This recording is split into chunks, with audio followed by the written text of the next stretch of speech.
আসসালামু আলাইকুম। কিসের আসসালামু আলাইকুম?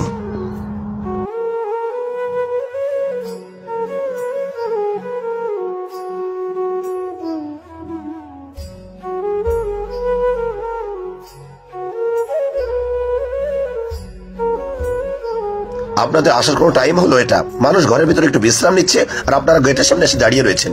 সবাইকে আপনাদের মতো অবসর নাকি? আপনারা অবসর আছেন, যান কোনো কাজ খুঁজেন।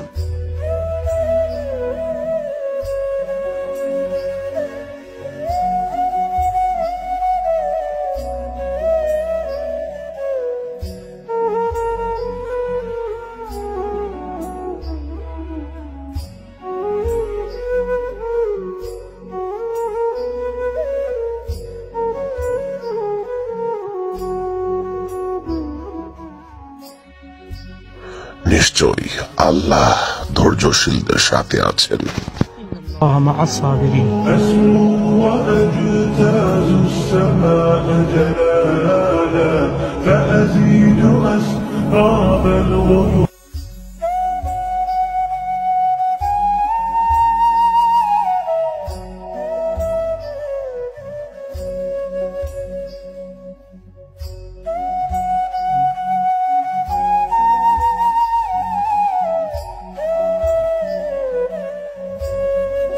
আমির সাহেব, আপনি কেন তার কথার জবাব দিলেন না?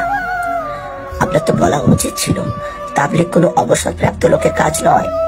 পুরো পাকিস্তানে আপনার 22টা রেস্টুরেন্ট রয়েছে, আপনার বড় একটি ফ্যাক্টরি রয়েছে। দানিয়াল ভাই সম্পর্কে বলতেন সে একজন পুলিশের সার্জেন্ট। আপনাকে বলা উচিত ছিল যে তাবলীগ অবসরপ্রাপ্ত লোকের কাজ নয়। ফরহান ভাই, টাকা পয়সা দিয়ে যদি তাকে ইমপ্রেস করতাম তাহলে হয়তো তার দিলের মধ্যে দিনের মহাব্বত পয়দা হতো না। আর টাকা পয়সা দিয়ে কেন ইমপ্রেস করবো? এগুলো তো এখানে থেকে যাবে। সে আমাদেরকে ধাক্কা দিয়েছে, কথা শুনিয়েছে, আমরা ধৈর্য ধরেছি আল্লাহর সন্তুষ্টির জন্য। হয়তো আমাদের এই ধৈর্য তাকে কবুল করে নিবে এবং তাকে মসজিদে নিয়ে আসবে। ঠিকই বলেছেন আমির সাহেব, আপনার এই ধৈর্য আমাকে অক্ষম করে আমাকে মসজিদে নিয়ে এসেছে। আপনাদেরকে আমি ধাক্কা মেরেছি, তাড়িয়ে দিয়েছি, তারপর আমি ভাবতেছিলাম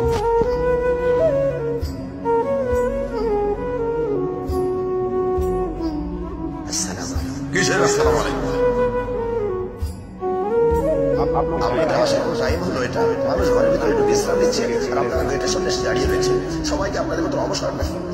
আপনারা অবসর আছেন, যান কোনো কাজ খুঁজেন।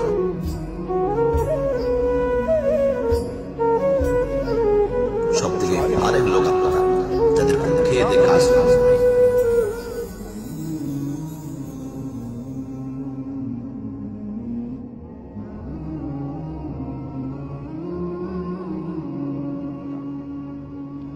আমির সাহেব, আপনি চাইলে আপনি আমাকে ধাক্কা মারতে পারতেন, আমাকে মন্দ বলতে পারতেন, আমাকে ইনসাল্ট করতে পারতেন, কিন্তু আপনি সেটা করেননি। আপনি ধৈর্য ধারণ করেছেন।